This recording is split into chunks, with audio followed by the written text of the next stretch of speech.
Hey everybody, how's it going? In today's video, let's put together our 371 Husqvarna case. I'm going to do it a little different this time though. I'm going to just set the camera up and put the case together without editing. People always ask me how long does it take to heat up the cases, stuff like that. Let's just do it. Let's just go. Let's run and gun with this one. Let's just throw it together and not cut it, okay? What do you need for this job? If you choose gasket maker, this is Permatex Moto Seal. That's what I use for everything. You can buy this pretty much anywhere that sells sealant has this stuff usually. A heat gun, a gasket set. This one happens to be a highway gasket set from Wolf Creek Saw Shop. Had nothing but good luck with those. You need your crankshaft. This is an OEM crankshaft that I cleaned, inspected. Everything's good on it. And your case bolts, again, these are all cleaned up in your cases. And one thing I left out, friends, you need a new set of bearings. I'll show you guys those when we put it together. Okay, without further ado, let's jump right into it. Let's rebuild a bottom end to a chainsaw. This could be any chainsaw that has cases that bolt together like this. If it's a consumer grade or a lower end chainsaw, that's a clamshell, the bottom and the top come apart like this. That's a totally separate deal. But in this case, this will cover pretty much all your pro chainsaws. Don't be afraid to do this. It's really something that it takes some practice. Do it a couple times and you won't worry anymore. Oh, and one more thing that we're missing here. A brass hammer. Okay, I'm going to set you guys up. Let's just throw this thing together in real time. This will be fun. We're ready to go. I grabbed my pliers. That's something else you're going to need. Now for bearings, I use these a lot, FAGs. They're actually made in Korea, and I've had no issues with them. I've been using those for years. My bearing guy said these are good bearings. I was like, okay, give me some. And these are SKFs, okay? I'm going to run the SKFs in this. I got those from Wolf Creek Saw Shop. Okay. First things first, I like to put my bearings on the crank. That way they're seated all the way down. That's just me. You can also put your bearings in the cases and then put your crank in the bearings. Either or works. This is just how I do it.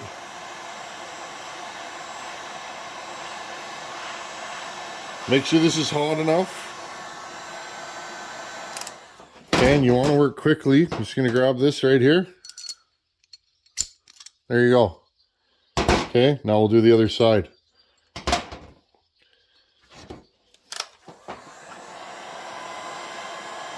Now, another way you can do this, put the crankshaft in the freezer overnight. You guys might notice I do a lot of bottom ends in winter. I have more time in the winter, that's part of it, but the other part of it is the crankshaft's frozen just by sitting in my shop overnight. So that kind of makes things easy. Just gonna make sure.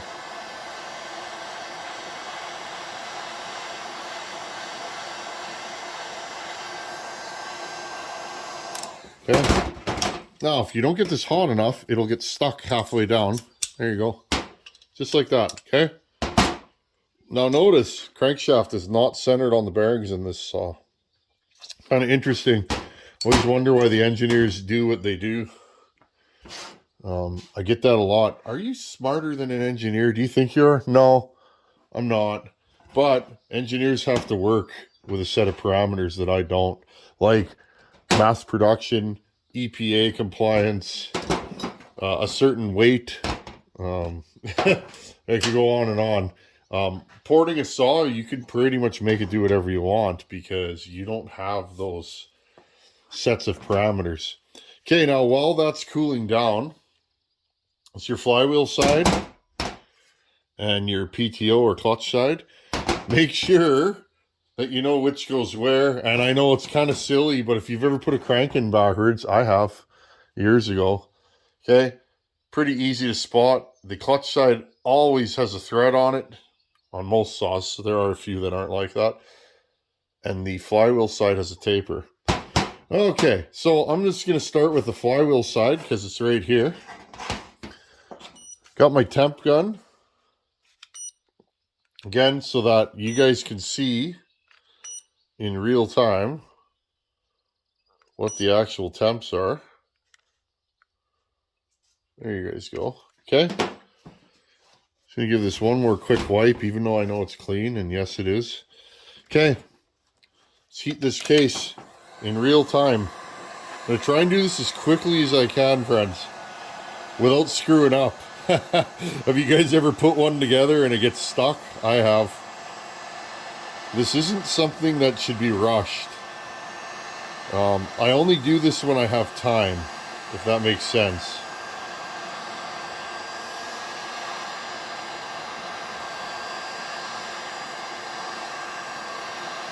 Oh, I just got a message from my buddy Vinny. How's it going, Vince? Another guy that I've become good friends with from this YouTube thing. It's pretty neat. Okay. Again, friends, I want about 275, 300. I'll try and hold this up so you guys can see it. We're at 269 already.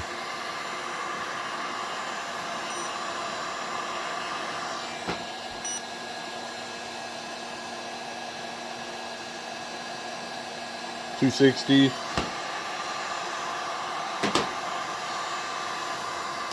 Maybe I'll move you guys back a little. I'm having trouble showing you the temp. How do you know when it's hot enough? If there's oil on the case and it starts smoking, that's a good sign. You can smell it. It smells like a two-stroke running. Now again, this side's very thick. These cases are very solid in this area. If you're gonna fight with a side, it's gonna be this side generally. Okay. 350. Interesting. Let's heat this side.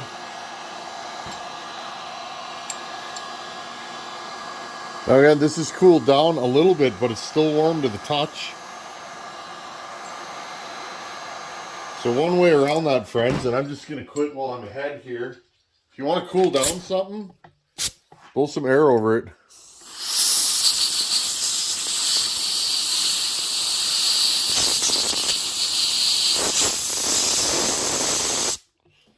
If you really want to cool it down, put a little brake clean on it and then blow it off. Ready?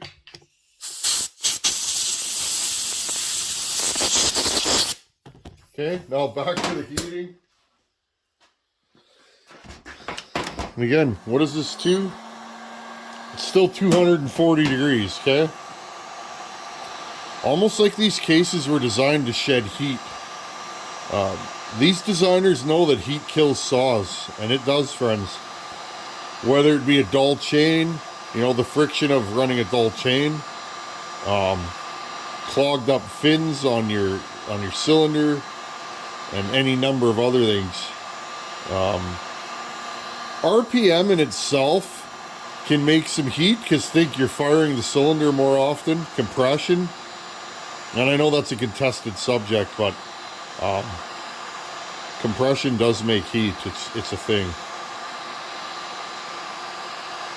But we're not going to get into that today, are we? To each their own. Okay, right here. Are we warm enough?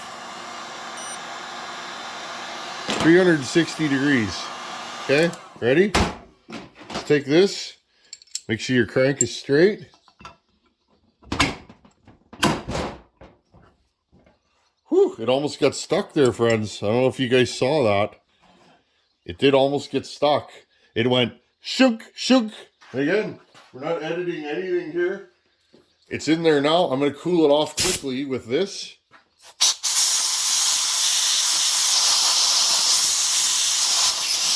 Now, to use case sealer or to not use case sealer. Well, honestly, if you're doing it in one go like this, like I am, if I put case glue on here, this stuff, which I kind of want to, friends, the problem is it's going to dry before I get this together. So, okay, I did end up pausing it only for one reason, friends. I wanted to let this case cool down. Okay. If I didn't let it cool down and I just put case sealant on it, guess what? This stuff's gonna dry so quickly that when I put the other half on, it's not gonna do its thing. So I made the executive decision to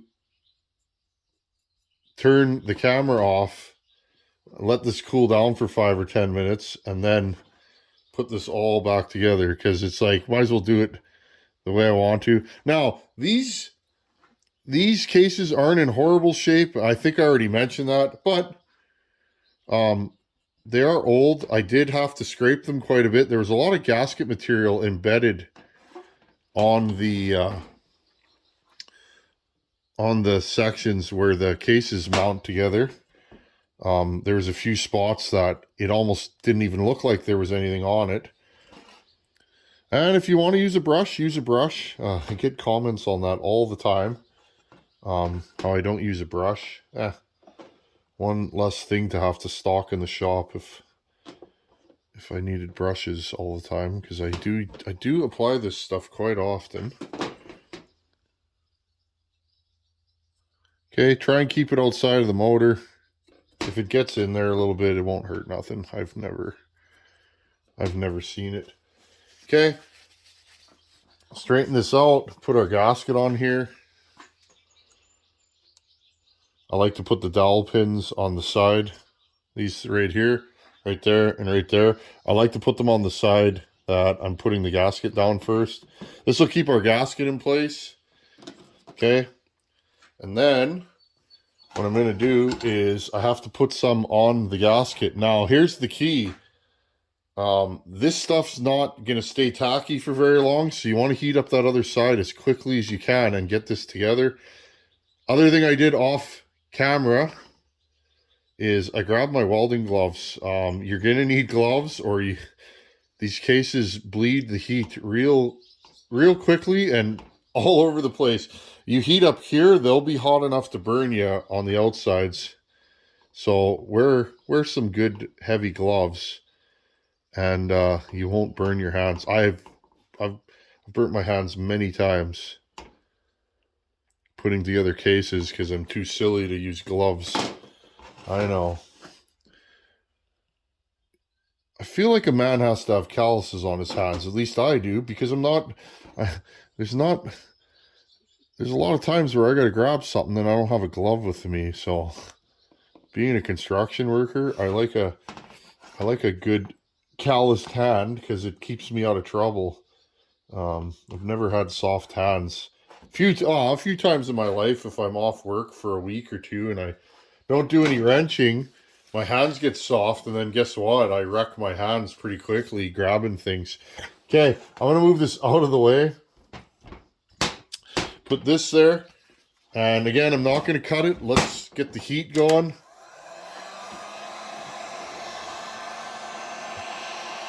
Put it nice and close. Get my gloves ready. This part of the program can be the hard part. It's the part where you can stick the cases together and have them stuck. That's never fun. It does happen.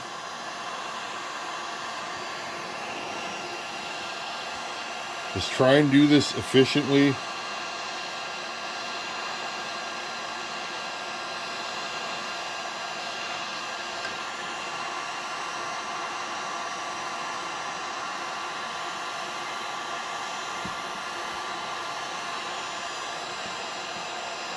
Keep moving it around.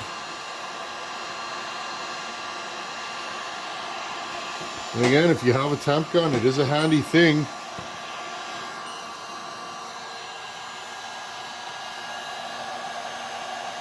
.276.6 is the highest I saw there. 300 is kind of the number I like. I'm going to start getting ready, putting my gloves on. Because again, you want to do this super fast. This isn't something you want to mess around with.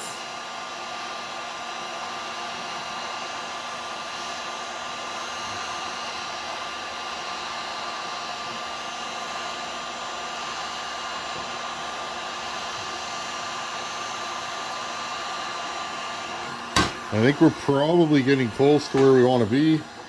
Take my 300.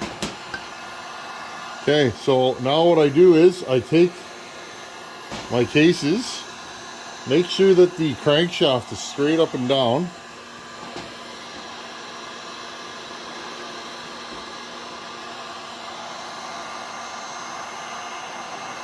I'm gonna move you guys up here so you guys can see when I do this. Again, I'm already starting to put my welding glove on. Right here. Okay.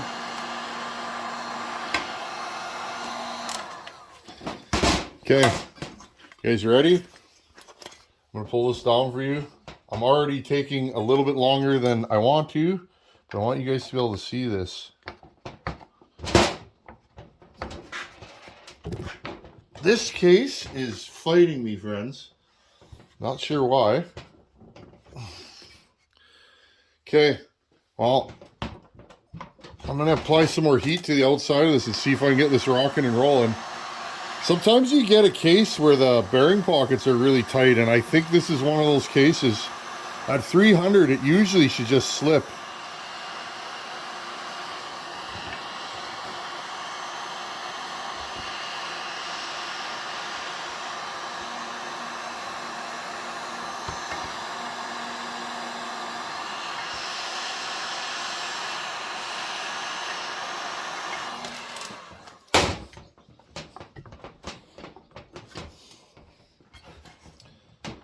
Okay, so what do? Well, in this case, and I was kind of hoping, friends, that we had one that wasn't cooperating.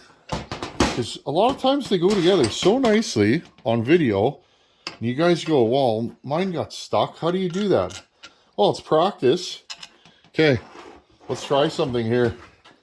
Okay, now this thing's still super hot. Do not do this with a cold case. Now, this is not ideal, friends. This is why a lot of people advocate for pulling them together. Those fancy tools.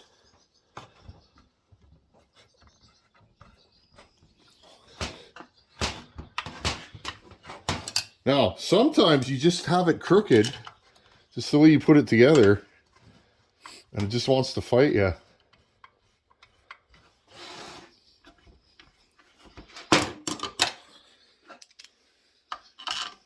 Again, do this as quickly as you can. I am happy that this one gave me trouble because they don't often give me trouble. And then, like I said, you guys go, well, mine's stuck or whatever. And it's like, I'm not trying to make it look like, you know, make it look easier than it is. Because usually these go together nice. But this one's giving me trouble. So now again, friends, try and pull this together as straight as you can.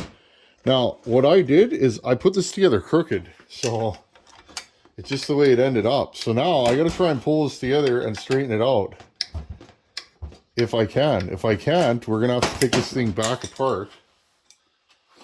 It's still nice and warm though.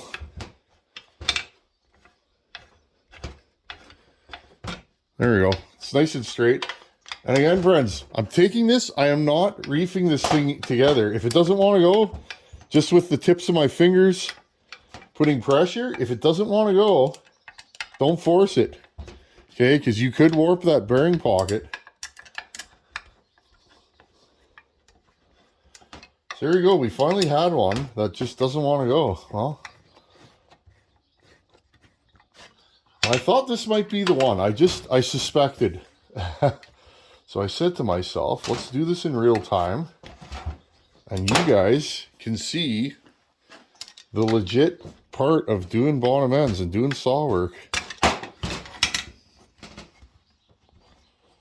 Just making sure that these case dowels are lining up.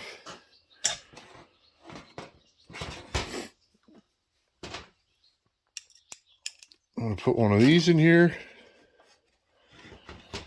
I usually only put these together around the bearings when I'm first gluing them together. But in this case, because everything's fighting me, I'm going to apply pressure from all the different areas.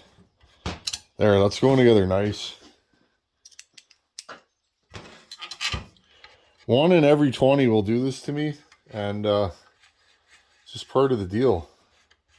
If you're going to work on saws, patience. Now, the worst part about this, friends, is this thing's going to have a lot of tension on the bearing. I guarantee it.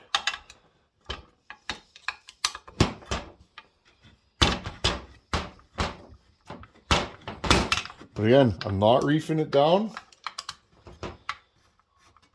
I'm just walking the plank kind of idea. I'm going this one, this one, this one, and as they get looser, see, and we're pretty much together now. I prefer to pull these together around the bearing pockets. There we go, we're together. So this saw just had a really tight bearing pocket, and you get that sometimes. I find some stills have really tight bearing pockets, and that's a good thing. Tighter's better than looser. Sometimes Huskies, the pockets can be kind of generous on them. Makes it easy to spin a bearing. Now, I'm going to tell you guys right now, this crankshaft is not centered. It's going to have tons of pressure on it because I didn't put this together nicely, did I? Hope you guys can see all this. Okay, reef these down. I like doing them tight when they're hot, because once that case contracts, everything should be where it's going to be. Now, friends, look at this. Tight, loose. Okay, and look, I can barely move that. So, are you guys ready? This is where your brass mallet comes in play. I want to hit it in the direction that it needs to go, okay? I want it to be centered in there.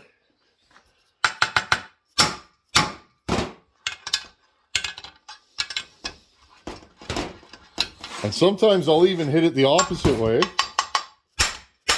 just to get it moving.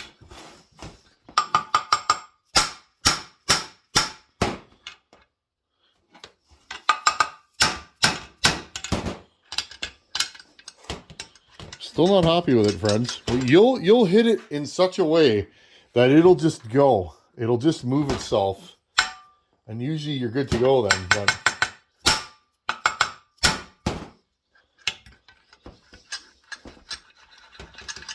there you go. She's starting to get loose. I'm going to hit it one more time.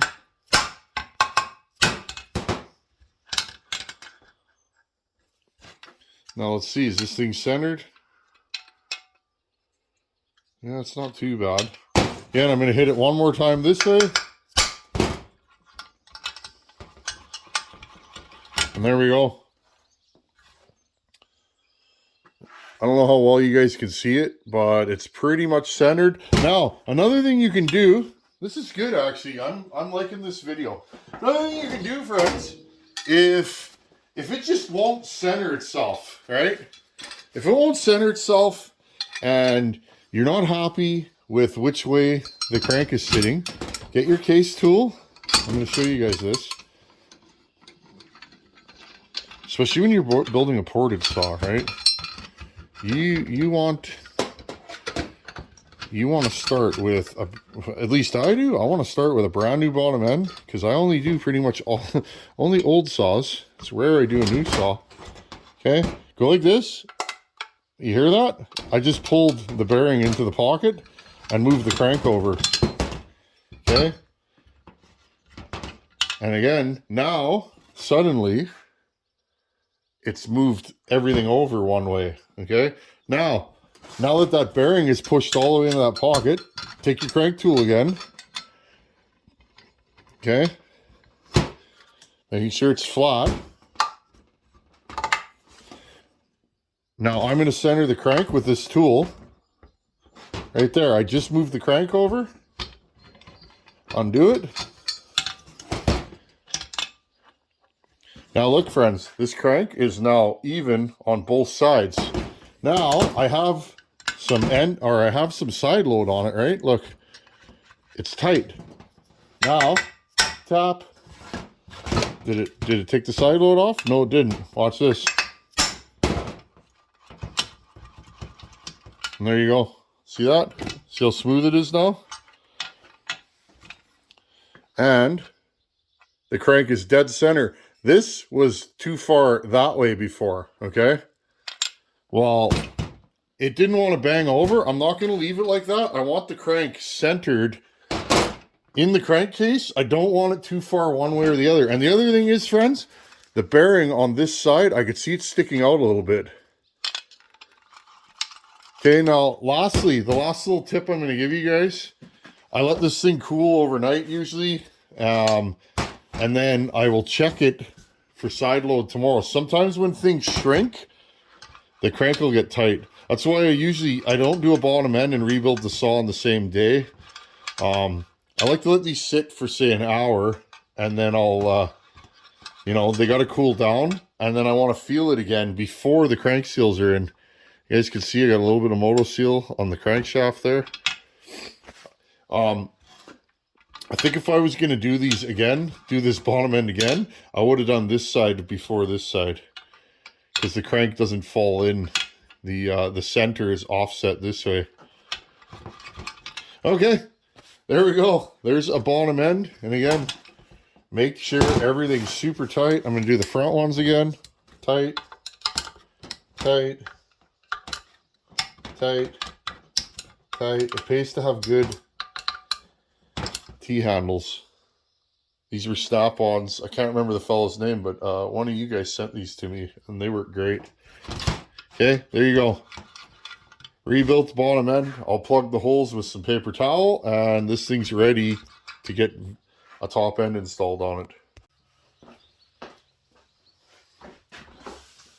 There you guys go in real life. Sometimes they don't go back together. That's okay. It happens to me 1 out of every 15, 1 out of every 20 bottom ends I do. I have one that fights me. Who knows? Maybe if I would have taken it back apart, it would have fought me again. Sometimes you have a bearing pocket that's just really tight, and that's the way it goes sometimes.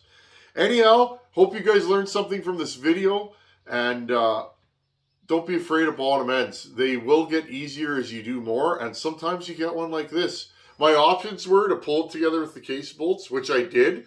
That's only because I figured I had enough case bolt that I would have enough threads to do it, and gentle pressure pulled this thing together. So once I felt how tight it was going together, I knew that I wasn't going to pull the threads out. The other thing you can do is split it again, put a new gasket in there, and put new sealant, and then put it back together again. It's not the worst thing in the world. Okay, let's get on to the question of the day. Question of the day is from Wade Ham. Wade wants to know, I'm going to grab my screwdriver. Wade wants to know, can he take a piston and grind, say your upper transfers go from here, okay, from here to there, okay? Can he grind on an angle to half the distance between the top of the ring and the top of the piston? Can he do that? And is that okay? And what will that do to the saw? Okay, so one thing, Wade, I can't tell you how far you can grind. That's up to you. When you grind the distance between the ring and the crown, when you grind that, say, in half, if you get it too thin there, guess what happens? You got a weak spot. I don't think you'll have any issues, but I know when you're doing machine work on a piston, if you get it too thin, you will break the top of the piston off. Other than that, though, what does that do? Well, it opens the transfers sooner. As the piston comes down, if you cut that on an angle, say 2 degrees, we'll say you take 30 thousandths off the top of your piston there, well, guess what? Your transfers open 30 thousandths sooner. That's all you're doing. You're shortening blowdown. Now, I can't tell you if you want shorter blowdown or longer blowdown. Depends on what you want to do. But if you don't want to raise your upper transfers and you want to try shorter blowdown in your build, then by all means try that, and it should work just fine. That is a move, and guys have been doing that for years, and it does work. You don't know unless you try things. So Wade, by all means, do that. Only thing I'm going to caution you with is don't get it too thin from here to here. Or maybe it'll crack there. It's hard to say, right? You won't know until it does it. And if it does crack, pop goes the weasel, and you're sending that through your saw. Anyhow, friends, keep those questions coming in, and I'll keep posting them. Thanks for watching. Take her easy. Later.